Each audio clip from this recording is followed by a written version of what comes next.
I'm live, I can go to Instagram and go live. Kind of all this little maintenance stuff you get to do in the process, isn't it? Just to make it all work. Right, that's what I'm trying to do right now is get Instagram set up. There we go. Got you there. Okay, cool. So we're live on Instagram and we're live here. There we are. And it says live everywhere and it says live 27 seconds in. There we are. Good morning, John. You handsome dog. Morning, brother. How are you today? We got a lot of things. I'm doing good. We got a lot of things trying to figure out. Yeah. What are you trying to figure out? How do you think this Instagram stream? Do we have some lag, do you think? I'm just trying to get this live. Okay. Well, ladies and gentlemen, we're going to talk about metabolic health today. And it's something that we were going to near and dear to our hearts. And we're going to talk about metabolic health. And really, I was thinking, John, one of the things that people don't probably know, I mean, we use the word metabolic health and insulin resistance. We throw out those terms, but I was thinking, do you think anybody really even knows what metabolism is? Or what is, when we talk about metabolic, what are we talking about? Most people don't understand. They probably don't know anything about it. Yeah, and it's conversion of energy. It's I didn't know. System. It deals with our internal system. I knew. Yeah, converting energy. I knew metabolism is what your body uses to burn energy, but I never knew how it breaks it down, how it does that until coming across this. Yeah, and at the cellular level, inside of the mitochondria. So that's even a deeper geeky dive than most people would ever go. But a lot of times when we talk about this kind of thing, it glosses over people. So metabolism and metabolic health is all involves the energy systems inside your body. And it all relates back to the food and the energy that we feed it. And so one of the things that we've both realized and learned is that it ain't all the same. There's a lot of nuances, and food got us into this mess, and food will get us out. So that's part of the really thing that we want to deal with and talk about our personal experience. And so neither one of us, I'm not a doctor. I don't even pretend to play one on TV. And John, you're not a health professional, are you? Okay. No, so not at all. I'm just a random Joe. And so we're going to talk about metabolic health from the aspect of being survivors and now thrivers in the modern food environment. So the question that we've got is there a need for this kind of education? Is there a need for this kind of discussion? And then is it actually increasing? And I would argue, and I believe John will agree, that you can't unsee it once you see it. And that is increasing, especially just go to the playgrounds. And I don't mean go to playgrounds and silly, but look at our kids, look at our youth. Now, I've got 15 grandkids and great-grandkids, but if you start looking around, you can see issues with the children that we see with adults, which is the same issues that people can now see with their pets. I mean, people are shooting their pets up with insulin because they're diabetic and they're obese. Fat cats, big fat cat. Remember we used to have big fat cat daddy? Well, their dogs and pets are just monsters. Well, they're being fed the same kind of food. Back in the day, I remember people would say, well, they're so poor, they eat cat food. Well, the cats are eating the same food you is now. And so if they have a solution, would you want a natural solution, or would you rather have a chemical solution? And I think most people would like to have a natural solution. If it's natural, not chemical, and does the same or better, you'd want that kind of results, wouldn't you? I think so. And then if there is a solution, and John and I are living proof that there are solutions, has it proven by science? Is it proven by medical professionals? Is it proven in the laboratory? And then is there a guarantee? Will it work for me? And what kind of security do I have if I buy this? Is there any guarantee not only that it'll work, but what if I don't like it? Can I get my money back? And so yeah, we're going to talk about that too. So we're going to deal with the concerns that we think you might have. And this is what we're talking about, John, isn't it? Yeah, how 93% of America, well, actually 93%, it says American in the slide, but I bet you it's like 90% of the world is probably metabolically unhealthy because more and more people are getting more adapted to the standard American diet. So it's just the more people get used to that standard American diet the way it is right now, the more and more people are going to be metabolically unhealthy. And that's the reason why 93% of Americans are that way, because we all have have learned the wrong way to be eating to support our metabolic health. Exactly. So. And the final thing in the tally of this, guys, is death. How are we going to die? You know? And people who could blow it off and go, well, yeah, everyone's going to die. But from lifestyle diseases, there's no excuse for that. And it's not that people are lazy, not that people aren't disciplined. It's that our system is stacked against us.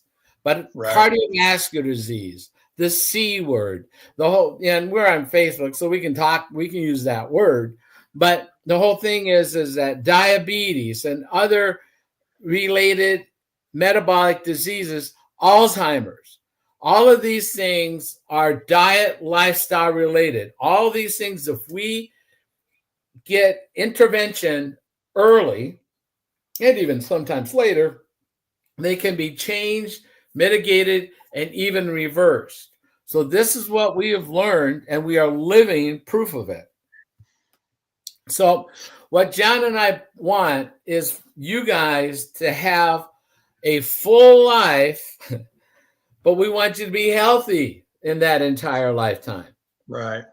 We don't want you guys to run out of health before the end of the lifetime so that you spend 20, 30, 40 years bent over, someone wiping up your mess and your drool, someone having to feed you, you having tubes. And not that having those issues being taken care of is a bad thing, but why does anybody want to live 20 or 30, 40 years that way? I don't think so. And if you can avoid it, the question is, if you could avoid it, would you?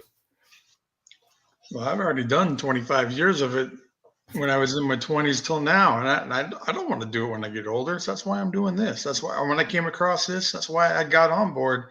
Because, yeah, I was very skeptical at first, but then I did it and it worked. It changed my life. And so that's why we see us here talking about this, is because this is information that people don't have knowledge about. So that's why we see us on here talking about it. And so when we're looking at what we're talking about, guys, is food. Because remember, we're talking about metabolism. So it's what goes in, affects everything in the system. Nothing lives by itself. Nothing is immune to anything else. So we're going to talk just a brief couple minutes on how did we get here. And I'm going to talk about it from a 73-year-old, because I have lived 2 lifetimes in terms of the history of food, in terms of the history of disease. And so a lot of the people like John, you guys were born into this mess. I have lived before the mess, and now I also get to play with the mess with everybody else. So, which is, I'm not sure that's a good thing or not, John. Well, the thing is like what people don't realize is like what you're talking about. You grew up and you were eating more of your natural whole foods, is what people call it these days. But like my kids, they grew up in what we are talking about here. I mean, I was kind of on the verge of starting that way and then merged into this. But like my kids and my grandkids were all starting out with this tainted food, I want to say, for lack of terminology. And they just think, well, because they're told that this is healthy, that this is good, it's really not. And that's why you're so knowledgeable in this because you've seen the good whole food side versus what we have now. Exactly. When I was a kid, we didn't have such a thing as grass-fed beef. We Yeah, had just beef. beef. We had eggs. There weren't like 15 different categories of eggs. They were real eggs, and a lot you got scratched when you're going out and got them. Or Right. milk. I mean, we actually I'm an old guy, so I've been on a farm and I've done this, and you the most difficulty you ever had was probably turning the lid on the top or something. Right. We're trying to get those crates open for the glass containers. Better than There that, you man. go. I'll do it. There you go. So food has changed. So here's a little history. Here's how things have gone, guys. One of the first things that happened to our food was that they took the fiber out. Now, all food that God makes in its original form is wrapped in fiber. Think about that. God gave us the food in the order that we should eat it. Fiber first. But man, we decide we smart and we could profitize Right. if we take the fiber out. But now what happens when you take the fiber out, that increases the shelf life. Now, if you can increase the shelf life in the food, that means it'll last longer and then it can be sold. So it's all about the selling. So now what happens is we take the fiber out. Now that increases the shelf life. Now that was important, especially during the wars when we had to get the food from to the theater and it not to spoil. So there's a good intent there. Now, another thing is in terms of looking at fiber and different things, there's proof about a thing called sugar. Now, sugar was given in the laboratory, and this was in the 1900s. You can look the research up. And they were feeding rats a common street drug. And they got them addicted to that common street drug. And then they put water with sugar in it. Yeah. And guess what? They gave up on the street drug and they started doing the sugar. What does that tell you? Yeah, so sugar's more addicting than cocaine. More addictive, right? Highly addictive. Well, the geniuses that had another addictive substance, which was this tobacco industry, goes, hey, let's do this. If tobacco is already this and we're selling it, could we sell more if we add sugar in? And yes, they did. And yes, it does. And up to 20% of the volume of cigarettes, it was sugar. Interesting. Well, we're going to bring back the tobacco company and the sugar in a minute. Now, so we have that. Fiber's gone. Sugar's going into an addictive substance. Advertising is being used to push that out. Madison Avenue, there was a show called Mad Men that was all about the tobacco industry and all about Wall Street and Madison Avenue advertising and getting people to stay addicted. Then what happened was there was two guys. One was Campbell and one was Proctor, and they came from over in England, Europe, that away. And they came to America.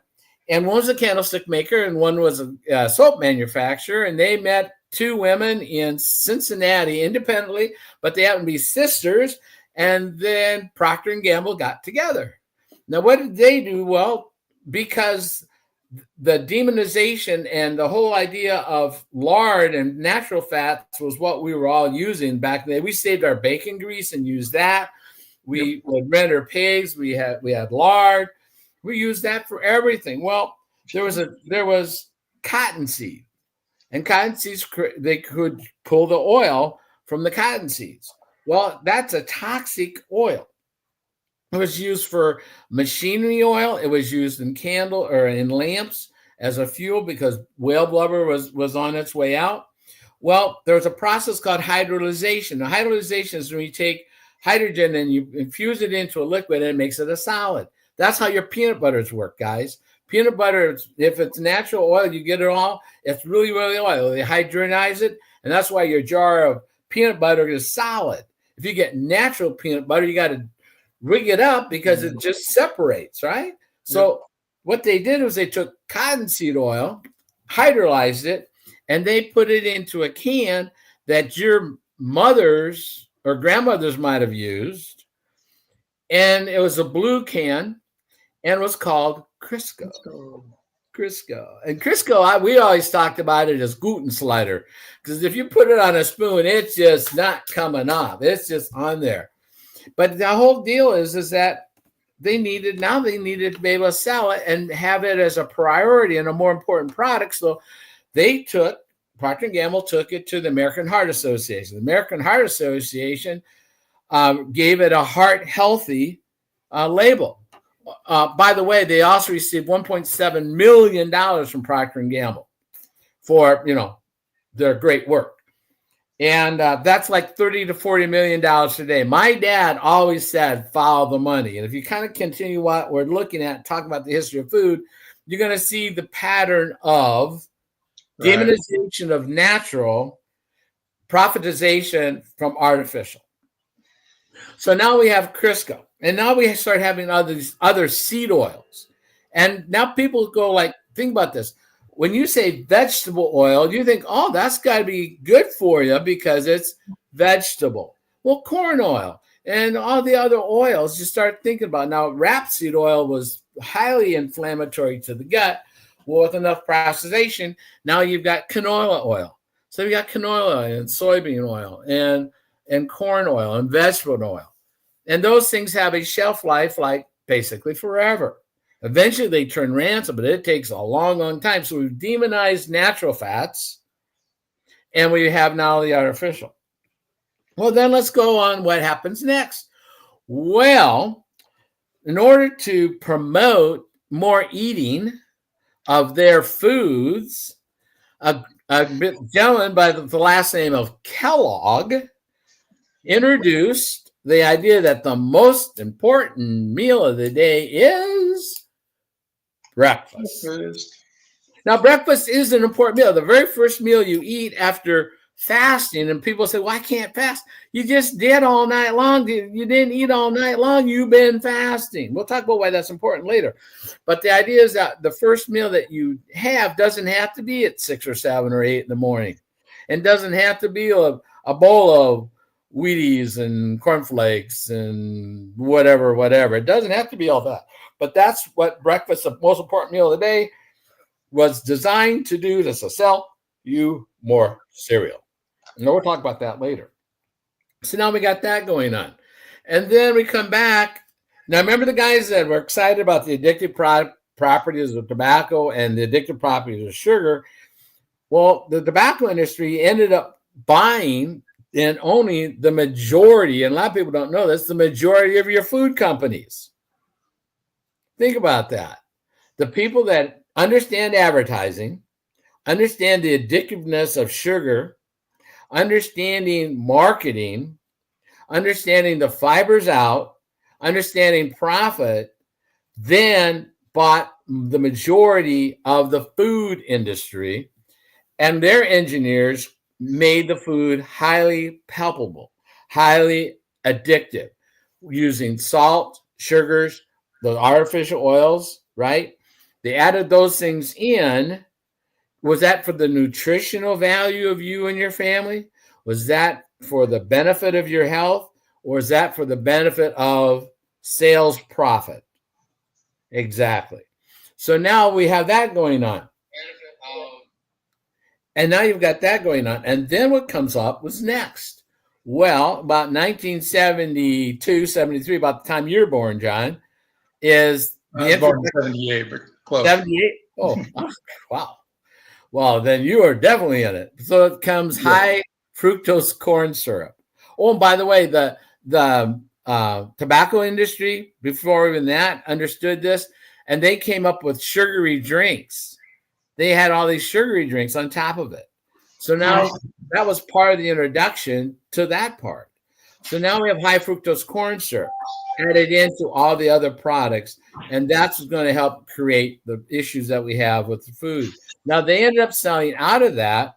But one of the things that happens with our food, with the fiber gone, and these are some of the companies, you start looking at the conglomerates that control the world of your diet, comes these guys. These guys. So these guys are just waiting in the wings for you to get hammered with this to create the need for that. Yeah, And start that vicious cycle. yeah, this is where we are trapped. So now you have food that's highly palpable, highly addictive, creating metabolic issues in our lifestyle that you're told to move more, eat less. You're told that you're just lazy. You're told that you're undisciplined. All those things. And by the way, we have something for you over here. Interestingly enough, they have a few things they have not found to mask the symptoms. And there's even natural solutions that our thing takes care of.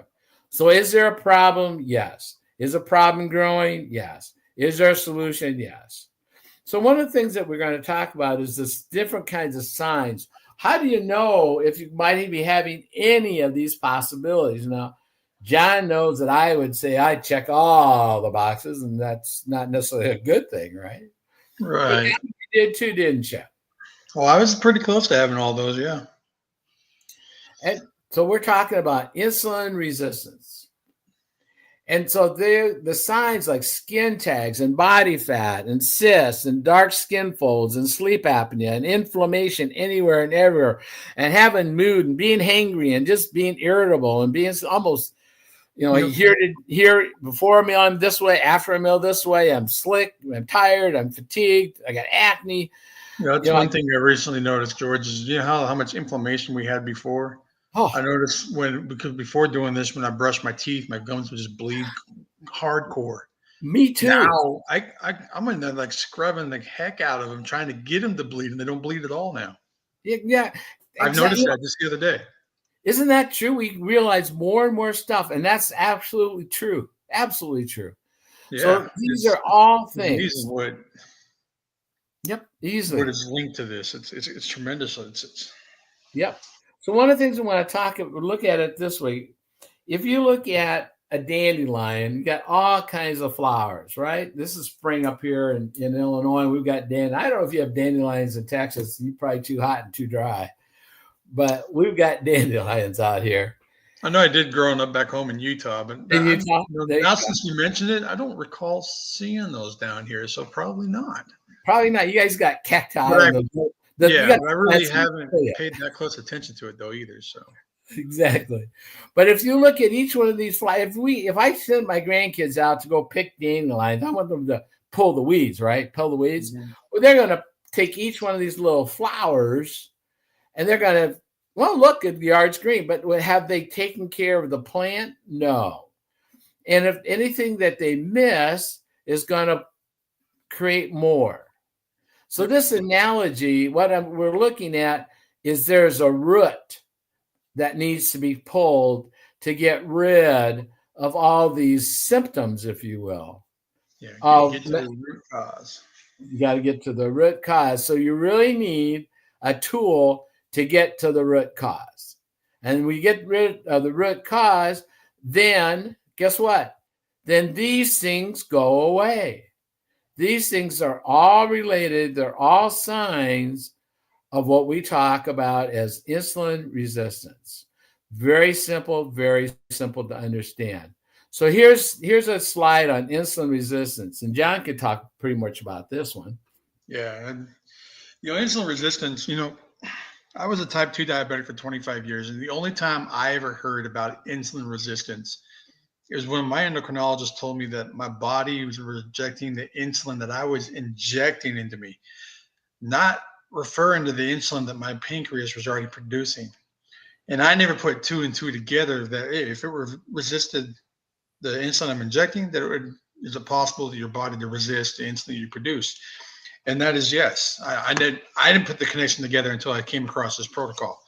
But that's what insulin resistance is when people consume food, it doesn't matter whether it's sugar, carbs, protein, or fats, they all convert into glucose. Now, granted, yes, carbs and sugar produce a higher spike and convert into glucose faster than protein and fats. And that's where I came in. I knew sugar and carbs tremendously increase fast and produce glucose fast. So that's why I cut back on those because of my diabetes, not realizing that proteins and fats also convert into glucose. But the thing is, when we eat every 2 to 3 hours, like we've been told to do, to keep your metabolism up, to keep this up, and because that's the best way to eat, to burn calories, burn this. All we're doing is we're causing our body to raise the glucose, and when the glucose raises, it tells tells your pancreas to produce insulin. And when it does produce insulin, because that's the number one key hormone to bring your glucose down. And the other function of insulin resistance is, I mean, not insulin, insulin is to store body fat. So when you eat, your glucose goes up. That makes your insulin go up. Now the insulin does its job and pulls your glucose down. That's what it's meant to do. But the thing is your insulin level stays here. You got to get time for your body to lower that insulin level. And that is what's going on is when we eat every 2 to 3 hours, yeah, your glucose fluctuates up and down, but your insulin staying high. And when your insulin stays high for a certain amount of time, then that's when insulin resistance starts coming in, because it's just like anything else. When you consume alcohol, you drink too much of it, you got to drink more in order to get the effects you did the first time drinking it. Same thing with your medications. When you start taking a pill, you take it for a while, it works great, but then after a while, your body starts becoming resistant to that pill. So you have to take more, you have to increase your dosage in order for it to work just like it did for half the dosage it did before. It's the same way with insulin. When you have a high insulin level, your body develops a resistance, and that's what we're talking about is the insulin resistance. That is just the way your body is. And unfortunately, there's no way around it besides following a proper food order, which we were not taught how to do that. And that's why we're here to talk about the proper food order to reverse your insulin resistance. But the thing is insulin resistance is what causes your eye floaters, the skin tags, that dark patch of skin, acanthosis nigricans is what it's called. Belly flat, belly fat. Belly fat. I mean, a lot of this stuff that are the first signs of insulin resistance that leads towards a lot of your chronic illnesses and diseases. We were always taught that by doctors and people in the medical field that it is part of aging, when it's really not part of aging. I mean, look at George here. Gentleman here is 73 years old, and he's in a size 28 waist pant line. I mean, he's burning fat at 73. We were always told that your metabolism and all that starts to shut down at 40. You start losing testosterone at 40. Yeah, you probably do, but it's because of this. It's because of insulin resistance. It's not the other way around. I mean, George is putting muscle on because he's getting the insulin resistance down. He's getting where he's insulin sensitive. And when he does that, his body starts producing the proper hormones again, which gets his body in line to being healthy. So, take a good look at your metabolic health. You might be surprised that, yeah, you may not have the diagnosis yet of diabetes or Crohn's disease, celiac disease, or 90% of the autoimmune disease. You may not have that diagnosis yet, but you're on the road to it. I promise you are, because we all are. And so, exactly. And so one of the things that we want to talk about is, all right, at this moment, we want to give people some free advice.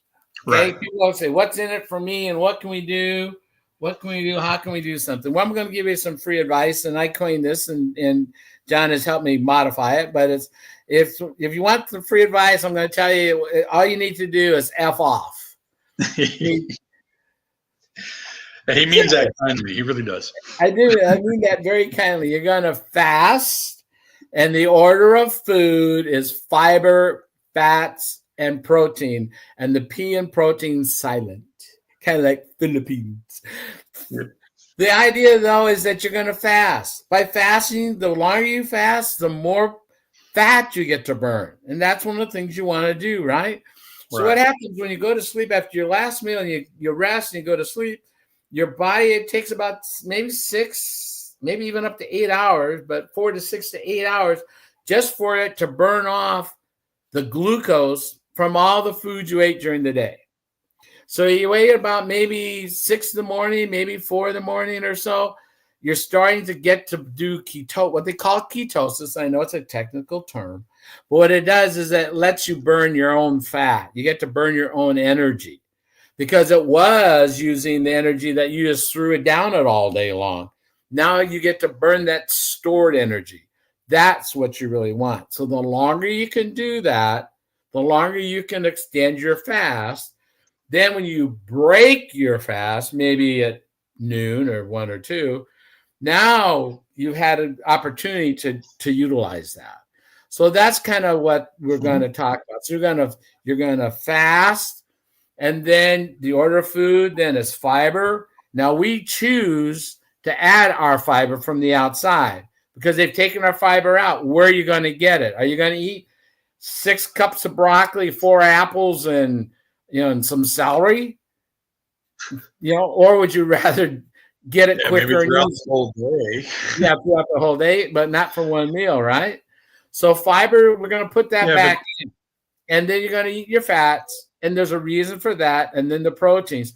But you do not, and I don't care who you are and what you believe, I'm going to tell you, you do not need a carbohydrate in your food. Nope. You don't need it. You naturally do everything inside your metabolic system. Remember, we talked about that word to start, metabolism. Your body naturally does all the energy conversions it needs. It doesn't need you to throw it in there. Now, we don't count carbs, we don't count calories or anything else like that in what we do. But we want you to understand in the fasting order of food of fiber and fats and protein, carbs is not necessary.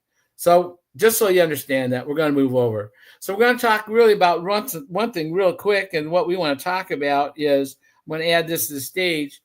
Do we have some proof before we get into the science? Well, here's what I used to look like. How's that? Mr. Belly's so big, right? How long ago was that photo, George? That was a few years ago. A few years ago, yeah, but it gives you the good idea of like how big. Gives you a good idea. But how about this look? Does that make it better? Hello, Mr. Belly so big, right? There you go. That's the inside. So, and just so we talk about, interestingly enough, everybody was all excited about a thing called Lyme disease. This is what I had, Lyme. This is the classic. Most people don't get to see that bullseye. But now we don't talk about Lyme disease anymore. But that used to be a big, big thing, didn't it? Bird flu, swine flu, big, big thing. AIDS, big, big thing. We don't hear about any of that anymore.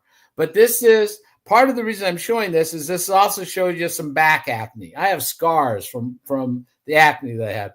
But Lyme disease, that's a real thing. And we have people who have reversed their Lyme disease. So this is me. Dr. Abby. So there you go. This is the protocol. This is after 107 days being on this protocol. Just give me some proof.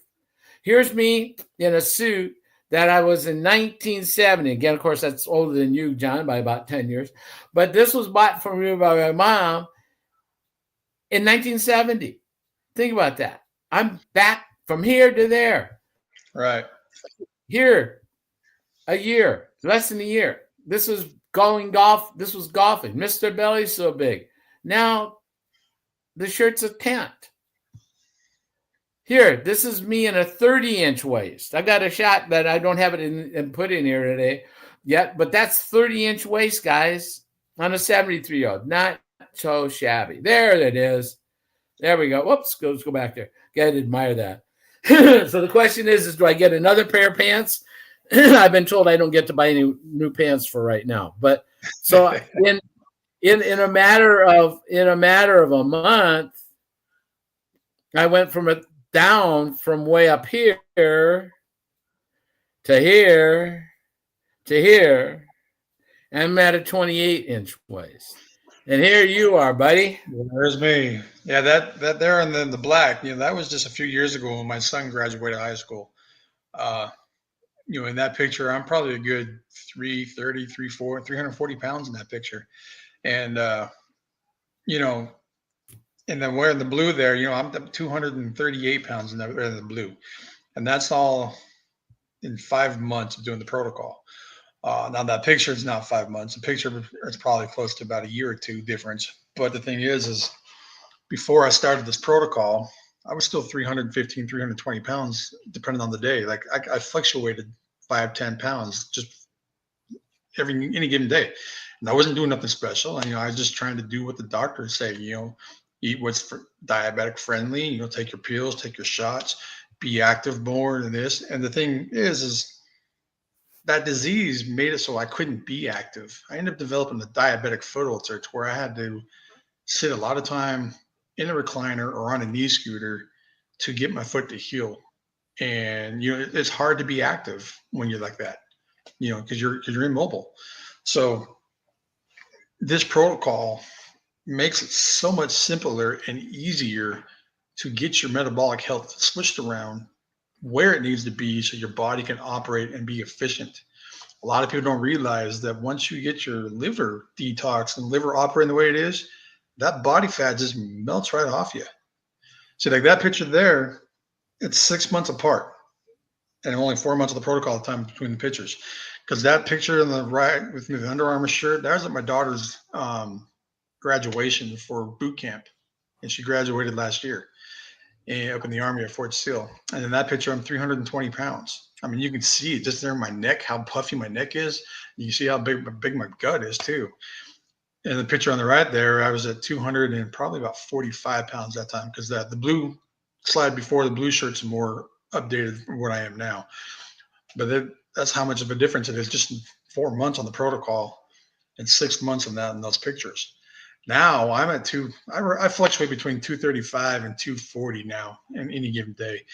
And, and I like to get on the scale just because I like to see how I fluctuate because I like to see how my body does. But the thing is I'm smaller now than it wasn't wearing that picture there with the blue shirt. So I'm now wearing a 36. I could probably squeeze into a 34 if I tried. But, like you said, I don't want to go buy another pair of pants. So, but like that picture there, that was actually crap. I know we just recently took that picture, but I can't remember what we were doing that day. I don't know if we just got back from church or we're getting ready to go to the temple, one of the two. But the thing is in that picture, yeah, I'm down 78 pounds. I'm now down 80 pounds if you go off of what I started at and the lowest I've been. And my wife, though, she's been on the protocol now for 4 months and she is down 30 pounds now. But the thing is she may not have the weight loss like I have. But the thing with her is she has totally reversed all her blood issues. Like you looked at her blood work beforehand, like her triglycerides were high, her cholesterol was high, blood pressure was high, all that. And now she just had her blood panel the other day. Everything's in the normal range now. So she may not have, she wasn't diabetic. She never had, the only thing she ever had was a kidney disease, some disease, proliferative glomerulonephritis type 2, whatever the hell that is. We don't know because it's so rare that not many people know what it is. And even the doctors don't know what it is. But the thing is they've always told her to watch her sodium intake. And now that we've found out really how important sodium and salt really is to the body, she's gone against that advice from the doctors and increased her sodium intake, and everything's been great. No more kidney pains, no more joint pains, nothing. So this protocol has really changed her health around too, even though she wasn't as bad shape as I was, as some people would think, because I had diabetes where she didn't, but she was probably borderline because insulin resistance, it don't care who you are. It's going to affect everybody, whether you're white, black, brown, Latino, Asian, it don't care. Female, male, it don't care. It affects everybody the same way. And there are people, one of the things about this is that there used to be a big thing that they call them crack babies, children that were born because their mothers were addicted to some kind of narcotic or whatever. Right. There was a concern for that. Okay. And so the mothers were blamed or whatever. But think about this, and we're finding this out is true, where the mother is insulin resistant. Do you not think that comes along with it too? Yeah. It does. And the children are born being insulin resistant. Guess what they're already ahead of the pack in terms of getting all of the metabolic issues that their parents have. because they're already born with the start. Think about that. And it's tragic. And we need Maybe to that's where they get the genetic link in. yeah, Whereas the mother had it, so the baby's got it. And in all reality, it's not a genetic. It's just because of the way Yep. And this is our friend Andrea, and Andrea just had her birthday. Look how young this kid is. Look how she's changed. She just had another milestone too the other day. She's now 111 pounds, if I remember correctly. Yeah. She is. So don't take this as a weight loss, because it's not a weight loss product. It's just when you get your health back where it needs to be, weight loss is just what happens. That's just the way your body operates. I mean, we're meant to be lean and fit, not the other way around. This is A. Marie. She's a great friend of ours, and she left her corporate job. She was in the aerospace industry with Defense Department. She's literally a rocket science chemist, right? Yep. And she also changed her life, changed her family's life, not only health-wise, but as well as financially. And so this is another thing we want to make sure we bring up to people. Andrea was in another profession for like 13 years and 10x that income and changed her life with the protocol. Right. Like Anne-Marie there, she was a six-figure income with her corporate position before that, left that to help people turn their life around and get healthy. And I think we doubled or tripled that in 9 months. Yep. In 9 months, she's taking care of a six-figure income. Not double or triple. She replaced it. My apologies. Replaced it, yeah. A six-figure income. And now she's doubled it. Here's our good friend, Dr. Kenny. And Dr. Kenny is, we give him the credit for saying yes. But these are like the thing of 30 days apart, these pictures, John? And Dr. Kenny in April and May of last year was in the hospital for 2 months and almost died twice. And this 35 days. 35 days. Yeah, he started on the same protocol that we have found. Do you see a difference in there? Does he look healthier? Does he look fitter?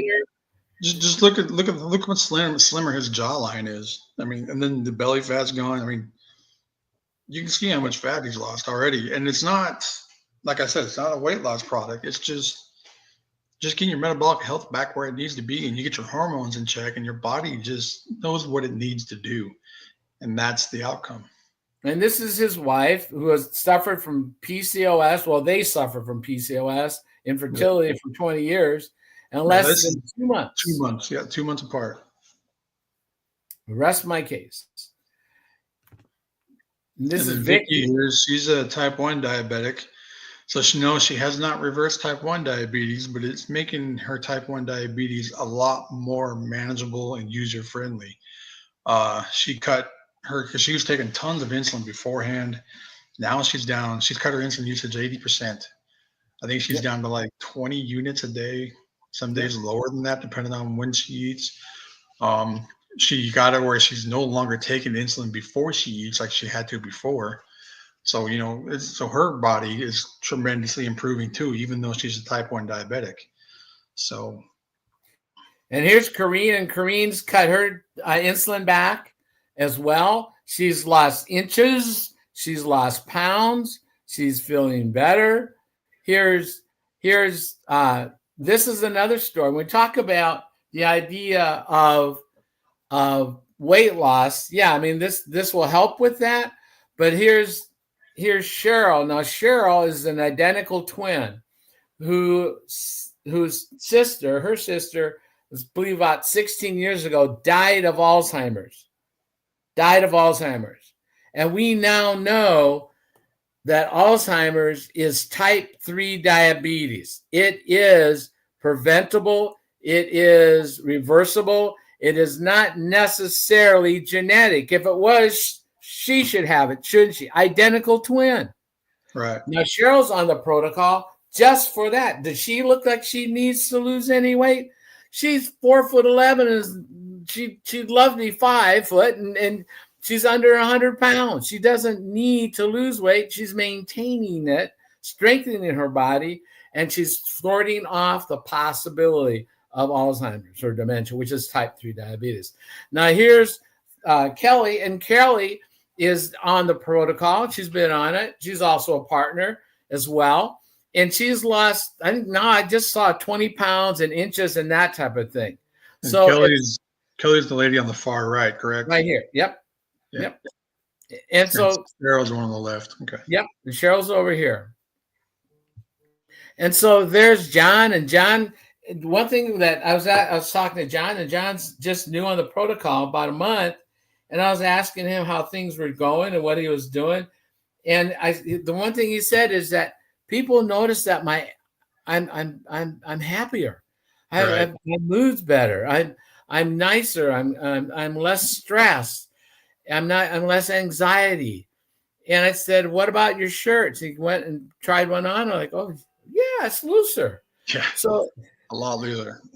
and sleep apnea goes away. All kinds of things. Here's our friend Arlie up in Canada. Look at her just going along. Now, one thing about her is also looking at the family and the diabetes things. But look at this. So it's all instant related. Look at how these things change. Look how we change. So just going a couple her more. Daughter's on this too. Yeah. She's like, what, 14, 15? Yep. Exactly. And she's on this. And so, yeah, she don't fast, but she's making tremendous improvements too by just taking the product. And just look at the proof, guys. This is what our protocol does. Look at the changes. Look at the changes. Right along the way. It's our buddy Scott. You know, between Scott and John here, they've lost my entire body. I'm 152 pounds. These two guys, this guy right over here, my buddy John, and our buddy Scott, former Marine, they have lost an entire George. He only shows 50 pounds in this picture, but he's lost more than that. I think he's caught at the meeting. He's like 80 pounds down now. Yeah. And that's Peggy. She's lost weight. She's in the health person. Janet's losing weight and changing attitude. This is Benita. Oh, we love Benita. She's so awesome. And her husband. Look at these guys. Mm-hmm. Look at, they're in Arizona, and they're perfect examples of what this does and changes their lifestyle, both health-wise and financially. Just a couple more just to show you. Down 76 pounds. Do you think there's a difference? Do you think your attitude's different? Do you think you're happier? Do you think you reverse these things? And this is all natural. So let's go back over real quick and talk about some of the science on here, how this works. And so one of the things we ask, is there a need? Well, we've shown you there's a need. Does anybody disagree with that? And there's a need. Definitely a need. We've already talked about that. So we've shown you proof. We've shown you proof that the protocol works. So visual, social proof, personal proof, social proof. So now let's see what science says. Let's see what the world of research says. So here's the Cleveland Clinic, it's the University of Sydney. We're going to talk about results from these guys. So the first thing you can do is look in the physician's desk reference or the prescriber's desk reference. And you can look up, this has the book that has all the drugs available for a prescriber to recommend to you. And understand our medical profession is really about diagnose and prescribe.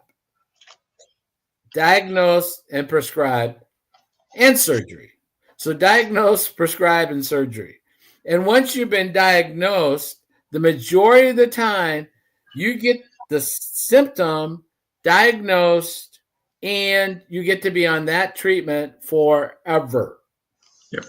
You're a money cash machine to the clinic, to the doctor, to the hospital, to the pharmaceutical manufacturer. That's kind of like once you stop, once you start, you can't stop. You can't that whole thing. Stop. Yeah. Once you pop, you can't stop.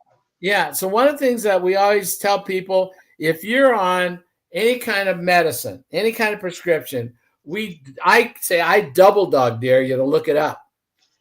I double dog dare you to look up the prescription and see what the interactions are and what the warnings are. Especially if you're on metformin or if you're taking one of those jabby thing shots, those things that everybody's excited about for weight loss. Yeah, Look the them up. GLP-1. Look them up. Look them up. So, and I'll just leave it at that. So remember, I just said one of the things was the Cleveland Clinic. That's the number one heart hospital in the world. What did they say about our protocol? This is what we use. Well, they said that such a product, if taken regularly, could reduce cardiovascular risk on a population basis and potentially decrease the need and or dose for lipid lowering prescription drugs. Wow. Isn't that something? Think about that. What's this say? Okay. We're having problems with Facebook. This may be an issue with Facebook. Oh, Facebook's having an issue. Oh, gosh, guys, I'm sorry. John, are you still with me? Oh, Facebook's having an issue. Well, I'm going to continue on because I know we got this recorded.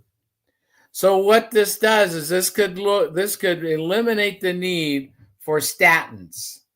And there's the only natural thing for a statin. And think about this. Who doesn't want us to know? Who doesn't want you to know about what? About these blood glucose and about the insulin resistance and the cures for that. Anybody? So let's look at, here's a study that was done at the University of Sydney, or this was at, this was done at BYU, where we took and tried to see how good our protocol is in dealing with sugar, dealing with blood glucose. Well, you can see that we put 420 calories into these people with 89 carbohydrates and it reduced it by 43%. Metformin, maybe 30. Again, we win. Do we win over here on blood pressure medication and that? Yes. Am I on blood pressure medication or anything else? No. Do I have to worry about blood sugar anymore? No. What do? Well, we drink a tea. It's special tea. It's an extract. It's an extract. You cannot get this anywhere. That's why there's a patent. If you could raise your GLP-1, okay, by 60% naturally, would you spend the hundreds of dollars on those shots? Would you? Would you continue to risk what the box warning is for those things? Where you could sip a tea, a natural tea, and have the results we've shown you? Would you do that and save money? So remember when I said F off? Fast, order of food, fiber, fat, protein. This is the reason. This is the reason why. You want to keep your blood glucose and insulin levels low. There's no reason to take this roller coaster and crash. And then you're going to do it again. And then you're going to do it again. When all along you could have had nice low blood work all the time. So the question is that do we have the research? Yes. What else do we have? How about if the product is patented? How about if there's nobody else can make this or even pretend to make it? We have 5 patents. I showed you the clinical studies. It's safe, it's natural. Guaranteed. What if you could get on this protocol for 90 days and it was guaranteed to work or your money back? 100% of your money back. What would you say to that? What about helping your friends in other countries? We are in 63 countries now. So we've been around since 1990. The medical industry has known that we have the ability to lower the need for blood pressure medicine and things since 1990. Has it been used? Has your doctor know about it? It's in the PDR. It's in there. Shows no side effects. It shows no negative interactions. I'll bet your physicians don't know about it. Now we've modified and added now a feel great system and added the T. We have 5 patents when we added this. A natural GLP helps right here with the fiber. We're adding the fiber back in.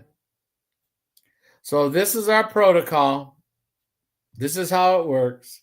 So is there a need? Yes. Is the need increasing? Yes. Is there a solution? Yes. Is it natural? Yes. Is there a guarantee? Yes. Is it affordable? Yes. So if you'd like to learn more, please go ahead and contact us. John has his code. I've got my code. Mine's right there. I'm excited that you took the time to come be with me today. And I want you to understand that this works. There we go. Looks like we're coming back. That it works naturally, effectively. It goes to the root cause. It's adaptable. It's simple.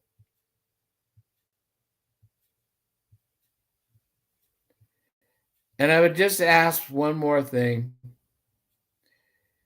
If you knew that there was something that met all these criteria and could reverse Alzheimer's, dementia, who would you go back and save? This is my mom. My mom's 96, mother of 10, all of us living, over 35 greats, over 100 great-greats, and she's got a 5-generation family. I wanted to be the first Villiam male to have a 5-generation family. And this is my dad. I'd go back and try to save him too. I don't want what happened to my dad to happen to your dad or family or children. I want to help prevent what my mom's going through by helping you. So I thank you for your time. And hopefully we'll get Facebook to not interrupt the network again. I'll be back later. If you have questions, just let me know. Thank you very much. Have a good day.